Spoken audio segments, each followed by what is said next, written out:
तेहें भारत जगत सान्ताड़ी ओनलिया गाँवता 37th से पेगेयाना जहाँ साहेट अखड़ा सपड़ाव का इन दो एज ए फाउंडर ओना 37 years गे नेल अगू कईं नवा आबवा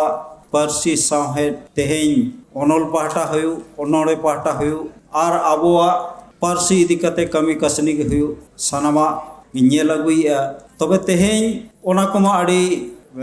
जिलिंग कथा के जिलिंग कथा को तबे तेहें जहाँ अखड़ा नितो सपड़ाव कना ओना रे नित धाबी प्राय 22 गोटांगान ओनोड़िया कोआ ओनोड़े आजम हुईना और पहिल को नित धाबी ओनोड़े रेना चेद लेका आरु फेराव हिजुक कना ओना को नेलोग कना अप्स एंड डाउन्स और साहेट सिरजन हो साहेट नितो दो ऑक्तो साव सावते बदलोग कना चेदा से ओनोड़िया से ओनोलिया कोआ मन मेजाज हम बदलोग कना आदो नितो जहाँ तीना नोय 22 गोटांग ओनोड़े जहाँ आजम हुईना नोआ ओनोड़े जहाँ को सपड़ाव के तबना जहाँ को ओलका अच्छा ओना लहा नासाना इन ले लेगे ओनोड़े दो चेत कना ओनोड़े दो नोआ रेना डेफिनेशन से परिभाषा ओना दो आड़ीगान मेना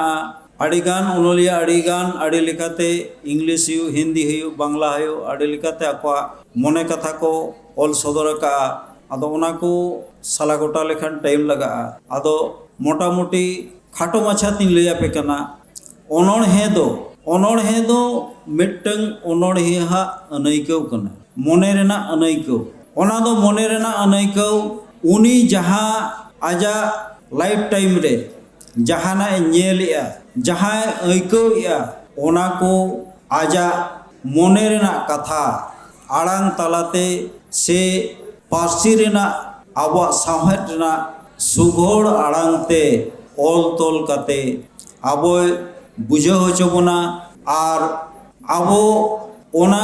उनिया ओनोड़े तलाते उनिया अनैकव बुझेव दाड़ेया ओनागे ओनोड़े दो आड़ी लेकाना हुई दाड़ेया ओनाना आड़ीगान हटिंग मेना इये मेना हटिंग मेना ओना दो तेहें रोमांटिक हो हुई दाड़ेया रोमांटिक ओनोड़े रूपक जहाँ को मेता कना ओना हो हुई दाड़ेया प्रतिवादी हो हुई दाड़ेया आड़ी लेकाना ओनोड़े हुई दाड़ेया ओना दो ओनोड़िया हा अनैकव उनी ओका कथा मोने रेना ओका कथा ओका लेखाते ऑल सदर सनाय कना जेमन पहिल दो गिद्रे बेड़ा करे जहाँ ओनोड़े सेदाय बो पढ़ाव तहा ओना दो छंदबद्ध ओनोड़े ओना दो मिट्टन छंद आकाते बोन लैया लैय काते ओना दो आबो हृदय रे ताकेरोआ सड़म बोन बुझावा आदो ओना को आबो बोन बेस बोन ऐकवा और ओना तारारे मोरल जिनिसो तहेना ओना तलाते तायम पोरेते ओना चर्चा कता बोन बुझाव दाड़ेया आदो नितो जहाँ लेका ऑक्तो को बदल इदी कना नितो दो छंदो बद्ध ओनोड़े को दो बांग ओलोगो कना नितो दो मॉडर्न जहाँ दो मनमी जहाँ बो उइहरिया जेमन नोड़े जहाँ तिना ओनोड़े को नेलेना नोआ दो नुकुआ पर्सनल फीलिंग जेमन जे जहारा ᱧᱩᱛᱩᱢ ते ओना बड़ायोआ आंजम में से दुलड़िया इन्या पतियो मेना विप्लव टुडू जेमन उनके सांताल परगना जुलूक कना उनका के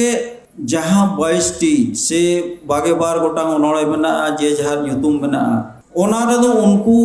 ओनोड़िया आकोआ फीलिंग को सदरका ओना दो नोआ आकोआ ये तलाते जेमन सांताल परगना जुलूक कना नोआ दो आबो जदि बो उइहरा नोआ रे आड़ी बरांग मिट्टन फिलोसफी से दर्शन से ये मेना कथा मेना रहस्य मेना जहाँ आबो जदि बो सांताल परगना से बन नेला सेंगेल दो बांग जुलूक कना मेनखान आबो अंतर मन दो जुलूक कना चेदा से जहाँ हुल हुई लेना सांताल परगना रे ओना हुल जुदी हापिट कना तेहें नून सेरमा हुई कना मेनखान ओना रेना फीलिंग से सांताल परगना टोठारिन आवरिन बोया कोआ नित धाबी जहाँ परिस्थिति जहाँ आशा हुई लेना उना दो बांग आरो कना आदो ओनाते ओनोड़िया जहाँ ये का ओना रे दो उनिया आड़ी मरांग उइहर मेना जे उनी सांताल परगना इदी काते नित हो उइहरिया जे नौका चेदा हुयुक कना आदो ऑक्तो सांगते हुनंग आबो हो आरु दरकार आदो ओना नित हो जुदी आबो बन नियला जहां तिना हुयुक दरकार ओना को तो बांग हुये कना उनका के नितो जहां तिना मने दुलड़ बन में दुलड़ दो आजा मने रना फीलिंग जहां इन बई आजमा ओना को चिका कना नितो आबोआ कॉन्शसनेस ओना दो बई बई ते आबो रे हिजुक कना ओना दो आबो लेकाते आबोआ हक अयदारी हाताव लगी आबोआ जहां एटा हर ठेन कोन आबो बन निसड़ो हचो कना पोसड़ा हचो कना बन रेज हचो कना बन कड़िया हचो कना बन ओना रेना रिएक्शन आबोआ मोने रे हिजुक कना जेमन ऑल चिकी इदी कते हमन अडिगान को लई के तबना दे ऑल चिकी रे चेत दाड़े मेना चेदा ओना बन चेदा ओना आबो लगी चेदा लक्तियाना आदो ओनकाना नो नुना ओनोड़िया को आको फीलिंग को सदर के और नोआ दो सानाम को पे आंजम के तबना उनकुआ ओनोड़हे रेगे उनकुआ साना मेना लनई मेना चेद उनको लई सनायत को आदो नोआ दो नितो जहां लेका ओक्तो से परिस्थिति जहां लेका बदलोआ ओनोड़हे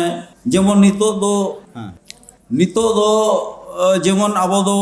जुदी बो स्वाधीन दिसम रे मेना बन रहो आबोआ अभ्यंतरीण जहां ये जुदी बन उहेरा एटा कसम तुले जोखा कते अतो ओना लेवल रे बानु बन खान आड़ी लेकाते आबो ओना रेना ये बन न्यामे असम बन न्यामे ओना रेना आबो भितरी रे मिटंग रिएक्शन हुयुक कना और ओना दो ना आबो साहेब तलाते से ओनोड़े तलाते आबोरिन ओनोड़िया को आको मने कथा को सदरिया आदो नो नोंकाना काना ओनोड़े दो जे कोनो होड़ा अंतर रेना अनैकौ कना उनी आज ओका इदी कते उइहरी आय ओनकाना ओनोड़े गे उनी दो ओला ओना दो प्रतिवादी हुई दड़े दुलर दुपुर रेना हुई दड़े जहाना मिटंग संदेश सावता संदेश हुई दड़े अड़ी लेकना तहना आदो ओना दो ओनोड़िया से ओनोलिया ओना दो कि ये कना आर्ट कना ऑल रेना क्षमता कानतेया उन्हें आजा ऑल तलाते आड़ांग को आखर को सजाव तलाते तीना होड़ ओनाय रस्क हचो दड़ेया को तीना संदेश एम दड़ेया ओनागे ओनोड़ेना यथार्थता दो और उनगे ओना ओनोड़े दो नपायोआ आदो नो नोंका नितो ऑक्तो को और बेसी बानुना जाना बाती चर्चा समय हो बानुना खाटो माचा से नो नोंका लई के तबना मा एनखान आरो तबे मिटंग कथा हुई कना 37 इयर्स रे मिटंग जहां जागृति जहां बन मेनिया आबो भितरे जहां साहेब इदी कते जाति इदी कते आबो इदी कते जहां तिना कॉन्शसनेस हुई कना ओना को कि नितोगा आबो साहेब दो ओना दो होटल रकाब कना ऑल तोल तक को रकाबे तबना नोआगे आबो ओना